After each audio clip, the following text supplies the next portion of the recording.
Menurut hemat saya, apa yang terjadi terhadap Mas Roy Suryo, Rismo, Dr. Tifa, dan Fadila, ini adalah satu bentuk pembungkaman terhadap suara-suara kritis, dan ini sebenarnya melanggar hukum karena kebebasan orang untuk mengeluarkan pendapat itu dijamin oleh konstitusi.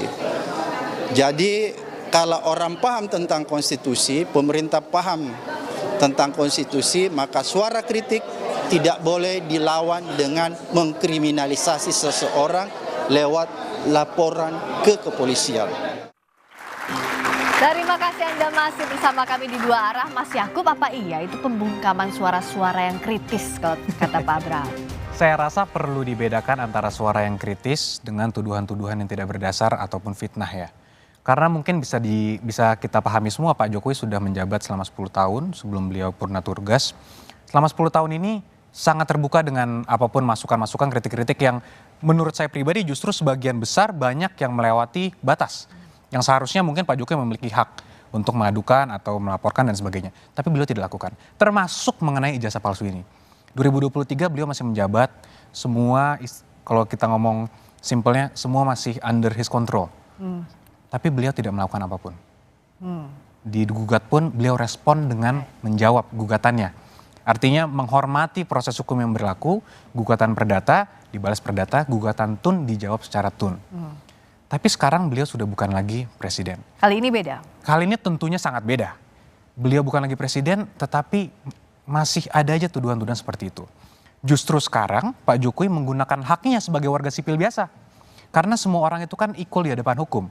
Ini juga yang paling penting. Bahwa jangan seakan-akan pernah menjabat, seakan-akan berkuasa sehingga haknya lebih rendah dari masyarakat. Kan tidak. Apa karena dia pernah menjabat jadi dia tidak boleh melaporkan kalau ada orang yang melakukan dugaan tindak pidana terhadap dia? Kan itu tidak masuk akal. Itulah kenapa seluruh kritik-kritik yang luas yang membangun itu sangat di-welcome, tapi harus dalam koridor hukum. Oke, harus dalam koridor hukum. Mas Roy rasanya ini kriminalisasi atau enggak? Ya memang hak warga negara Pak Jokowi untuk makanya melaporkan. saya berpesan juga waktu itu. Jadi karena yang kami sampaikan itu adalah telaah ilmiah berdasarkan pengetahuan dan research ya. Maka ini adalah kalau sampai ada yang melakukan kriminalisasi lagi ya ini sangat tidak elok ya gitu. Jadi artinya apa yang disampaikan itu kan semuanya sudah diatur ya. Betul bahwa kalau dikatakan tadi itu jangan-jangan nanti source-nya ngambilnya dari sosmed. Enggak sama sekali. Saya nggak pernah ngambil dari sosmed ya. Kalau tidak dipastikan oleh orangnya. Ketika itu dipastikan bahwa ini asli, bahkan dalam utasnya dia nulis ya. Si Sandi itu, ini saya dapat dari Pak Jokowi langsung. Bah, menariknya ya, ini saya bantu juga. Ketika saya ketemu dengan yang bersangkutan, saya bilang selesai udah ternyata karena dia bilang dapatnya tidak dari Pak Jokowi. Ya udah hati-hati Mas Anda.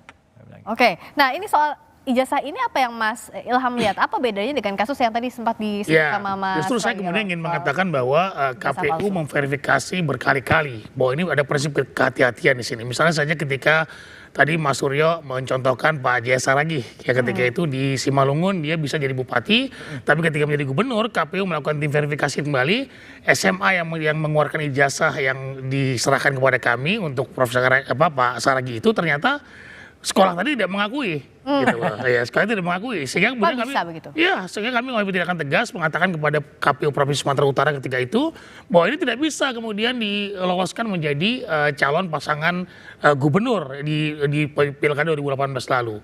Nah, saya ingin membuktikan bahwa kemudian KPU melakukan verifikasi dengan hati-hati, dengan benar dan melibatkan banyak pihak terkait dengan ahli-ahli pendidikan dan bahkan juga pihak sekolah itu sendiri. Nah ini kan bahwa sebetulnya kalau kemudian KPU dianggap mungkin misalnya ada kesalahan di KPU membuktikan bahwa di Provinsi Sumut KPU sudah membuktikan bahwa kami melakukan verifikasi yang begitu dalam sehingga ketika dinyatakan oleh sekolah tersebut bahwa yang bersangkutan tidak pernah sekolah di situ dan tidak pernah mengeluarkan ijazah, maka kami menyatakan dia tidak masuk atau kemudian TMS. Tidak memenuhi syarat. Jadi kuncinya di institusi pendidikannya. Kalau kasusnya Pak Jokowi berarti UGM yang jadi kunci. Sekali KPU ingin mengatakan bahwa KPU tidak melakukan verifikasi forensik.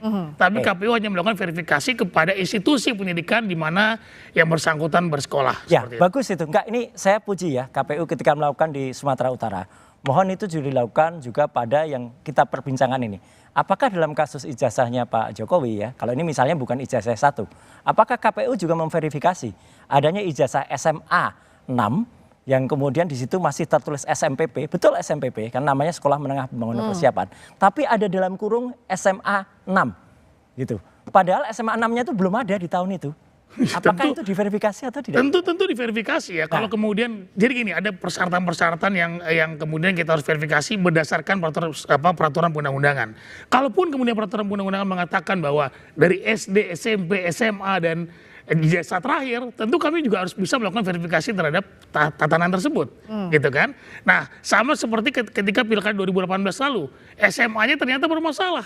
Kami catatkan bahwa SMA tersebut menyatakan bahwa yang bersangkutan tidak pernah sekolah sini dan ijazah ini tidak pernah dikeluarkan oleh sekolah tersebut. Maka kami menyatakan tidak memenuhi syarat. Oke, artinya kalau track recordnya Pak Jokowi clear dari dari Bupati Wali Kota Solo, kami melakukan verifikasi ulang, tidak lantas kemudian menggunakan data yang pernah dilakukan oleh KPU sebelumnya. Nah, seperti itu. Jadi diverifikasi ulang ya. Tapi sekali lagi KPU, saya garis bawahi, KPU melakukan verifikasi kepada institusi yang bersangkutan, tidak melakukan verifikasi. Ada jawaban nggak, Mbak? Boleh tanya Pak Ilham. Ada jawaban nggak terhadap kemarin Dr. Taufik yang kemudian melakukan gugatan itu mengecek kepada KPU, ternyata data-data Pak Jokowi itu nggak ada semua, gitu, kosong. Gitu. Wah, kalau dalam masa sekarang saya tidak tahu. Nah, tapi ketika saya terus terang kami bertanggung jawab di pemilu 2019, data itu kami pampang. Dan itu masanya Mas Ilham waktu itu ya? Dan itu di masa kami. Nggak tahu di masa sekarang saya tidak tahu. Gitu. Ya. Oke, kalau Prof. Komar, apakah ini masih harus jadi soal administrasi ini jadi pintu masuk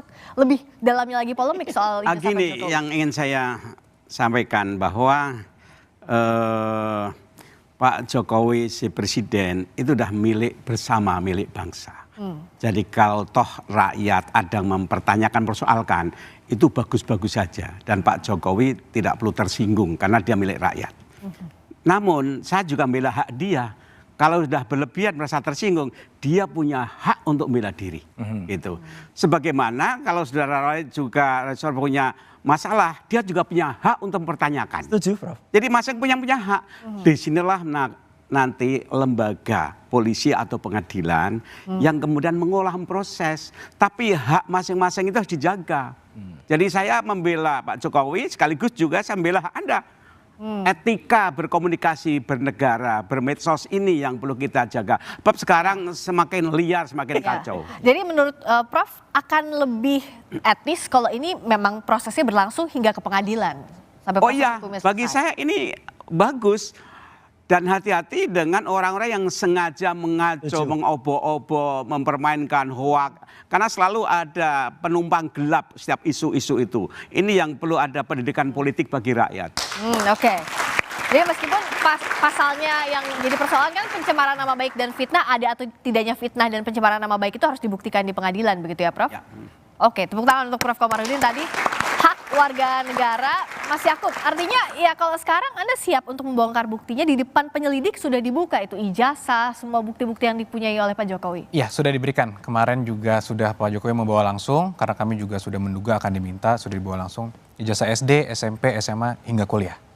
Semua sudah diperlihatkan secara jelas. Sudah diperlihatkan secara jelas, apa yang jadi masalah lagi, Mas? Agak lucu juga sebenarnya, karena kan baru pelaporan pertama, baru LP, baru di BAP, nggak apa-apa kalau itu tapi kan petugas yang memeriksa bukan petugas forensik, jadi paling dia hanya melihat semacam wartawan yang di Solo yang ditunjukkan itu, dia tidak bisa memiliki arti apa-apa. Justru yang diperlukan, Mas Yakob kemarin itu kalau saja di situ cukup misalnya diterima, oke cukup ya, tapi kemudian bukti-bukti itu dibawa ke Solo pada hari yang sama, karena pada hari yang sama sebenarnya ada mediasi dan disitulah diperlukan ijazah ditampilkan. Kok malah ditolak yang di Solo? Kenapa Mas? Sayang.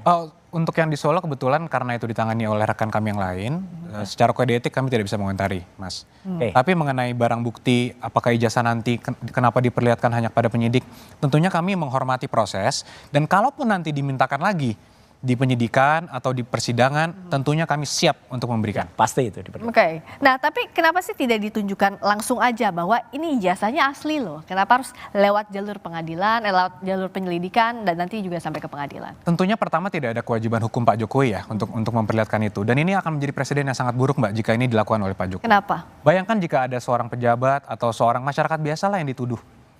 Ijazah Anda palsu, Anda harus perlihatkan. Oke. Anggaplah seorang yang dituduh ini memperlihatkan satu orang A. Ada B lagi minta, apa harus diperlihatkan lagi? Ada C lagi, kalau ada 1.000 orang yang meminta, apa semua harus diperlihatkan? Ini kan presiden yang tidak baik. Apalagi kalau nanti ini digunakan sebagai modus untuk menjatuhkan orang-orang yang sedang menjabat dan sebagainya. Jadi kita tidak mau ini menjadi suatu presiden yang buruk bagi penegakan hukum di Indonesia dan praktik politik juga di Indonesia. Ini yang kita jaga, Mbak. Oke. Apa ini mengada-ngada permintaan untuk melihat jasa ini? Nggak apa-apa, Presiden buruk? kita hormati Pak Yakub, tapi terlalu jauh tadi ya. Kalau seorang pejabat publik, dia harus mau menunjukkan, dan itu ada diatur dalam Undang-Undang Keterbukaan Informasi Publik nomor 14 tahun 2008, dan bukan termasuk pasal yang dikecualikan di pasal 17. Kalau pasal 17 itu yang kecuali nilai. Oke, kalau nilai transkrip nggak usah, Mas. Kalau KHS, kartu hasil studi nggak usah. Itu hak pribadi. Rekam medik kesehatan itu jangan, karena itu ada pribadi. Kemarin juga ada kasus selebriti ditulis pernah mengidap apa gitu. Waduh, itu malah nggak boleh. Tapi kalau itu misalnya kartu rencana studi, kalau misalnya itu bukti-bukti KKN, ya harus dibuka sebenarnya. Skripsi, ijazah juga. Jadi memang saya setuju tadi yang disampaikan pada acara Rosi kemarin ya. Prof. Hamid Hamaludin. Sayang banget nih yang memulai gaduhnya ya memang Pak Jokowi, karena sejak awal nggak mau menunjukkan itu. Yang memulai gaduhnya malah disebutnya Pak Jokowi. Nah itu kan mindset yang saya bilang kan, mindsetnya seakan-akan yang dituduh jadi yang salah. Nah ini yang harus sangat kita putar, Mbak. Ini sangat buruk jika ini dibiarkan terjadi. Oleh karena itu kita tunggu proses persidangan agar mindsetnya berubah semua, kebenaran terungkap, segalanya terang benderang. Oke, jadi pertanyaannya begini loh. Ini akan kemana ujungnya? Kasus ini akan dibawa kemana ujungnya? Dan motifnya apakah betul untuk hukum mencari hak ataukah politis? Kita akan bahas usai jeda. Di dua.